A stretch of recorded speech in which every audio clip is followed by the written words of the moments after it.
বিশাখা অনেক দিন ধরে মেয়েটাকে সরানোর কথা বলছে, সেটা কি হলো?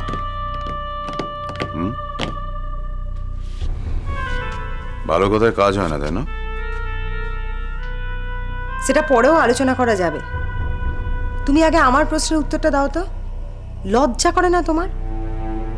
একটা অসহায় বৃদ্ধ মানুষ, তাকে সরিয়ে রেখে দিয়েছো, তাকে কিডন্যাপ করে রেখে দিয়েছো, কি না একটা দলিল হাতে দেবে। এই, একদম বাজে কথা বলবে না, একদম বাজে কথা বলবে না। আমি আদিত্য নারায়ণকে গুম করিনি। আরে উল্টে আমি ওকে উদ্ধার করার চেষ্টা করছিলাম। কানে বিশ্বাস হচ্ছে না, আরেকবার বলো। উদ্ধার করার চেষ্টা করছে, এইসব কথা না আমাকে এসে শুনিও না। যাও কি তোমার রোগা বউকে শোনাও, ও যদি বিশ্বাস করে তোমার কথা। আমার মা নিজের কানে শুনেছে যে তুমি দাদুকে কিডন্যাপ করার প্ল্যান করছিলে।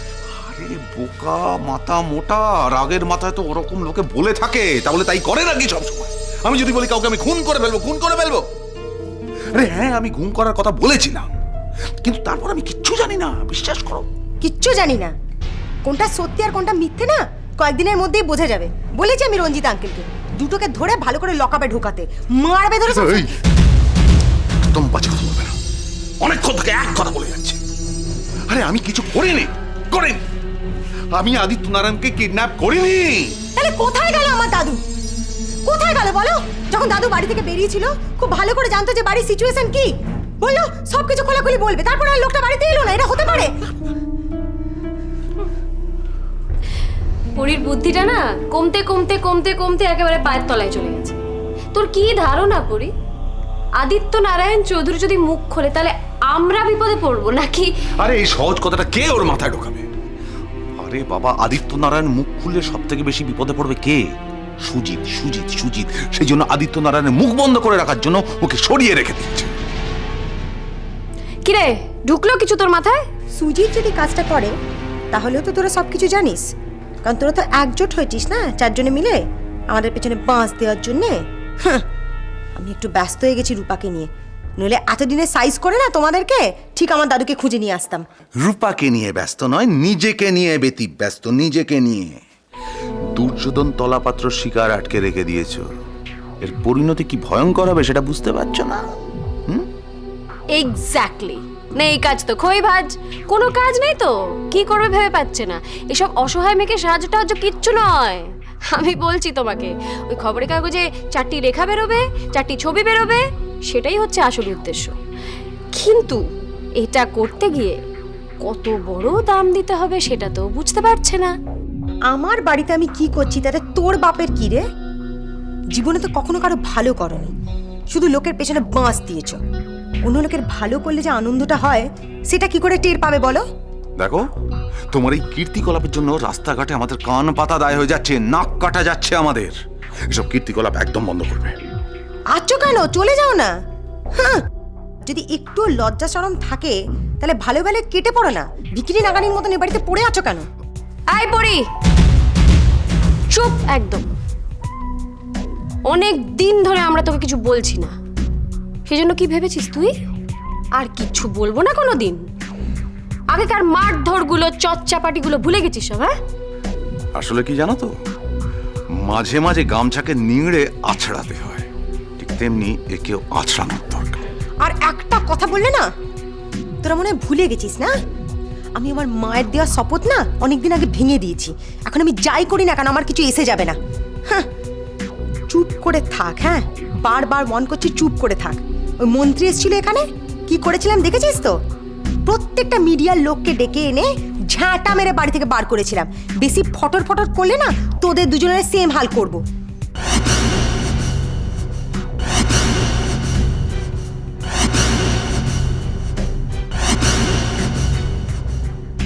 তা তুমি এতদিন পরে কোত্থেকে ভেসে উঠলে?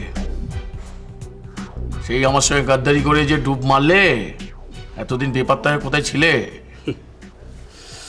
সে অনেক কথা দাদা, সব তো এখন বলা যাবে না। তবে আপনি আমাকে গদ্দার ভাবলেও আমি কিন্তু আপনার সঙ্গে গদ্দারি করিনি। আমার আপনার সম্পর্কের মাঝে ঝামেলা বাঁধেই ছিল সাচ্চু। সে তো অনেক দিন আগে সাফা হয়ে গেছে। তা এগুলো তুমি আমাকে জানাওনি কেন? সময় কোথায় পেলাম দাদা? আপনি তখন ইলেকশন ক্যাম্পেনে ব্যস্ত। সাচ্চুকে খুন করে আমি এখানে ওখানে পালিয়ে বেড়াচ্ছি, পুলিশ আমাকে খুঁজছে। আমি নর্থ বেঙ্গল ছেড়ে গা ঢাকা দিলাম। এদিকে ইলেকশনে জিতে আপনি তখন মন্ত্রী। ওখানকার বেআইনি কাজ কর্ম সব শেষ হয়ে গেল। আমি কিন্তু এই বিপদের সময় আপনাকে সাহায্য করেছি দাদা। মেয়েটা চৌধুরী বাড়িতে আছে এটা জানা মাত্রই আপনাকে খবরটা দিয়েছে। তা তুমি এখন আছো কোথায়, কি করছো? আছি তো ওই চৌধুরী বাড়িতেই, তবে বেশ ঝামেলার মধ্যে আছি দাদা। কেন, কি ঝামেলা হয়েছে? ওহো, অবশ্য তুমি যেখানে থাকবে সেখানে ঝামেলা হবে না তা কখনো হয়? হ্যাঁ, না দাদা, আসলে ওই বাড়িটা আমি বিক্রি করতে পারছি না। বাড়ি বেচতে পারছো না মানে? বাড়িটা তোমার নাকি? একরকম আমারই। আসলে ওই বাড়ির মালিক আদিত্য নারায়ণ চৌধুরী আমার স্ত্রীর নামে বাড়িটা দানপত্র করে দিয়েছেন। কিন্তু আচ্ছা দাদা, আপনি তো নামে বেনামে অনেক প্রপার্টি কেনেন, আপনি ওই বাড়িটা কিনে নিন না। না না, জমি বাড়ি কেনার সময় আমার এখন নেই। বিক্রির জন্য চিন্তা আমার মাথা খারাপ হয়ে যাচ্ছে। এখন আমি ওসব কিনতে পারবো না। বাড়িটার উপর কবজা করতে পারলে ওই পরি চৌধুরী আর ওই ফ্যামিলিকে ভালো টাইট দেওয়া যাবে। বাড়িটা ওদের বড় সাধের দাদা। আরে বাবা, বললাম তো ওসব এখন হবে না। অন্য কোনো কাজের কথা থাকলে বলো। স্যার একটা কথা বলবো স্যার? আপনাদের কথাবার্তা শুনে মনে হচ্ছে আপনারা পূর্ব পরিচিত। স্যার আমি বলছিলাম যে পরীকে যখন সোজা রাস্তায় জব্দ করা যাচ্ছে না, তখন একবার বাড়ির ব্যাপারটা ভেবে দেখতে পারেন স্যার। স্যার বাড়িটা যদি আপনি কিনে নেন তাহলে পরী থাকবে কোথায়, আর রূপাই বা কোথায় যাবে? মনে হচ্ছে তোমার কথার দম আছে। তা দলিলপত্র আছে তো? সেখানেই তো যত গন্ডগোল দাদা। দলিলটা আমার হাতে নেই। আমার ধারণা দলিলটা পরীর কাছে আছে। দলিলটা লুকিয়ে রেখে পরী আমাকে ল্যাজে খেলাচ্ছে। তা কোনো কাগজপত্র নেই? তা কেনা বেচে কি হাওয়ায় হবে? না দাদা, ওই যে বললাম না দানপত্রটা আছে। তা আসল না জাল? তোমার তো আবার কেরামতির শেষ নেই। আমি দিব্যি কেটে বলছি দাদা, দানপত্র সই সব আসল, ওর মধ্যে কোনো ভেজাল নেই। ঠিক আছে ঠিক আছে, আপনি দানপত্র নিয়ে চলে আসবেন, দলিলের ব্যবস্থাটা স্যারই করে নেবেন। তার দাম দস্তুর কি ঠিক হবে? দামের কথা আপনাকে আমি আর কি বলবো দাদা। আমি জানি আপনি ন্যায় বিচার করবেন। আমি তাহলে এখন আসি। বড় আশা নিয়ে আপনার কাছে এসেছি দাদা, আমাকে হতাশ করবেন না। নমস্কার।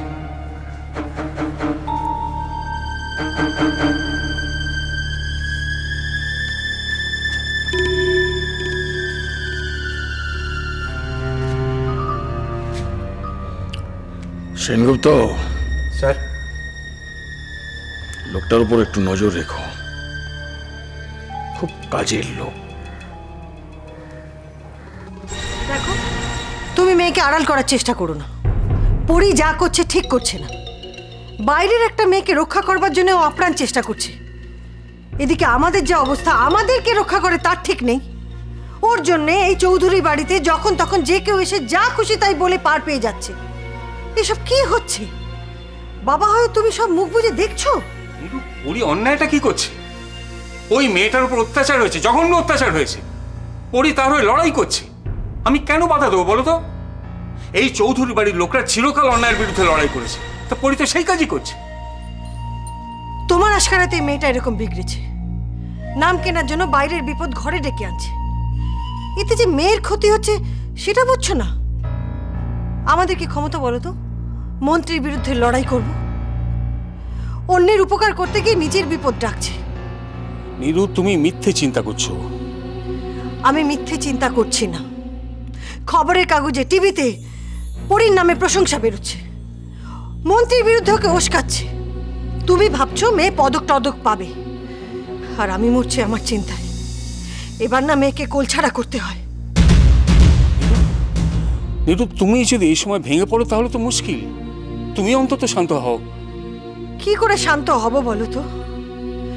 একদিকে নিজের জ্বালায় মরছি, এর মধ্যে মেয়েটা বাইরের ঝামেলা ঘরে ঢুকিয়েছে। কোন দিকটা সামলাই? দিনের পর দিন কেটে যাচ্ছে, বাবার কোনো খোঁজ নেই। সেদিকে হুঁশ আছে মেয়ের? ওরই সব দিকে হুঁশ আছে নিরু। ওর দাদুকেও কখনো ভুলতে পারে? ও সারাক্ষণ রঞ্জিতের সঙ্গে যোগাযোগ রাখছে। আমিও তো রোজ যাচ্ছি একবার করে থানায়, সেখানে ছবি টবি সব জমা দেওয়া হয়েছে।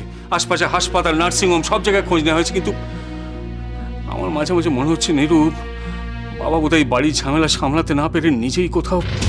কি বলছো কি তুমি?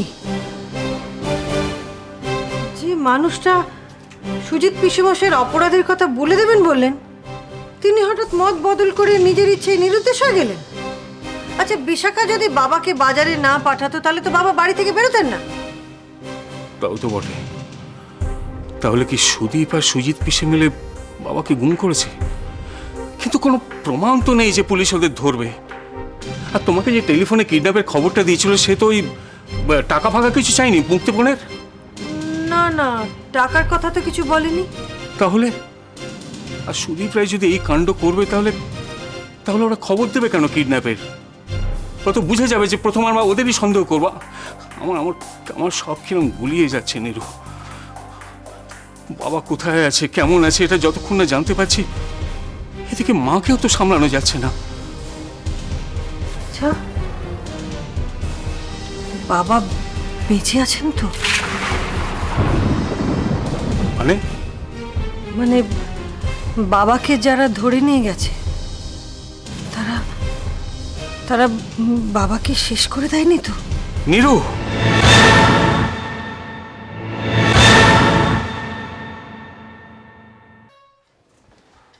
এই তুমি কিন্তু আমার জন্য জেগে বসে দেখো না, শুয়ে পড়ো। এখানে জল রইলো, হ্যাঁ? আর যদি কোনো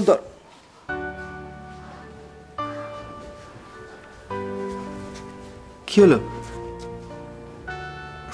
চুপ করে আছো? কিছু হয়েছে? কি হয়েছে? কিছু না। আমি একটা কথা ভাবছি অপূর্ব। মানে আমার কথায় বাধ্য হয়ে আপনি আমাকে বিয়ে করলেন, এই ডিসিশনটা বোধহয় ঠিক হলো না জানেন। কিন্তু বিশ্বাস করুন, আমার প্রথমেই আপনার কথা মনে হয়েছিল। অবশ্য প্রথম আর শেষ যাই বলুন না কেন, আপনি ছাড়া কাকি বা কথাটা বলতাম। আসলে আমার এই বিগত কয়েক বছরের অভিজ্ঞতা একটা কথা মনে হয়েছে জানো, সেটা হচ্ছে যা ঘটার সেটা ঘটবেই। এ দেখো না, তোমার আমার মধ্যে যে সম্পর্কটা, এটা হবার ছিল, হয়েছে। না না, এটা ঠিক হলো না। আমার তো বোঝা উচিত ছিল আপনার মায়ের কথাটা উনি কি ভাবতে পারেন। আর এটা তো ফ্যাক্ট যে এরা আপনার এর আগের বিয়েটাও ইন্দিরার সঙ্গে, সেটাও তো আপনার মায়ের অমতি হয়েছিল, এবং সেই বিয়েটাও তো খুব একটা ভালো হয়নি অপূর্ব। আমি একটা কথা বুঝতে পারছি না কিছুতেই, যে তুমি কি সমস্ত ঠিক করছি হিসেবে বিশ্বাস করো নাকি? আরে বাবা, সমস্ত যদি মানুষ আগে থেকে বুঝতে পারতো, তাহলে তো ডেস্টিনি বলে কিছু থাকতো না। Let me make one thing very clear, Shatarupa. আমি কিন্তু ইন্দিরাকে বিয়ে করে খুব সুখী ছিলাম, ভীষণ সুখী ছিলাম। আমি সুখী ছিলাম না, এটা কমপ্লিটলি মার ধারণা। That was not true. কিন্তু সেবারেও তো আপনার মা পাত্রে স্থির করে রেখেছিলেন। আপনি আপনার মায়ের মতের বাইরে গিয়ে তো ইন্দিরাকে বিয়ে করেছিলেন, আর এবারেও ঠিক তাই হলো। অন্নদাবাসীর মেয়ে ঝর্ণাকে তো আপনার মা কথা দিয়েছিলেন, কিন্তু সে কথা তো উনি রাখতে পারলেন না। আমার সত্যি খুব খারাপ লাগছে। আমার মনে হচ্ছে আপনাকে যেন আমি ওনাদের কাছ থেকে ছিনিয়ে নিচ্ছি। তবু আমি চেষ্টা করব ওনাদের সঙ্গে অ্যাডজাস্ট করে চলার, ওনাদের সাথে মানিয়ে চলার। কিন্তু কি জানেন, যে পুজোর বোধনী বিসর্জন হয়ে গেছে সেখানে ভালো কিছু শতরূপা, ভালো মন্দ দুটোই আমাদের হাতে। আমরা যদি চাই ভালো হবে তো হবে, আর আমরা যদি মন্দ চাই তাহলে time time is the best healer. মাকে একটু সময় দিতে হবে, একটু ধৈর্য ধর। আর হ্যাঁ, আরেকটা জিনিস, মাসিকে ওই মেয়েটি সহ এখান থেকে বিদায় দিতে হবে, না হলে যতবার মা ওদের চোখের সামনে দেখবেন ততবার কিন্তু ওই মা কথা দেবার ব্যাপারটা মনে পড়ে যাবে। না, কাউকে সরিয়ে আমি আমার জায়গাটা করতে চাই না অপূর্ব। তো শতরূপা, প্লিজ অপূর্ব, আমার কথাটা একটু বোঝার চেষ্টা করুন। দেখুন, আমার কপালে যদি সুখ থাকে তাহলে আশেপাশের যে কেউ যা ইচ্ছে করুক না কেন, আমার সেই সুখ কেউ কেড়ে নিতে পারবে না। আর যদি আমার নিয়তি আমাকে ইন্দিরার পরিণতির দিকে টেনে নিয়ে যায়, তাহলে কাউকে সরিয়ে আমার সেই পরিণতি আপনি আটকাতে পারবেন না অপূর্ব। তবে আপনাকে আমার একটা কথাই বলার, প্লিজ কোনোদিন আমাকে অবিশ্বাস করবেন না, প্লিজ। প্রতিদিনে নিয়ম মেনে দিন রাত হাত ধরে চলে তোমার হাতে স্পর্শ আমায় যুগান্তরে কথা বলে।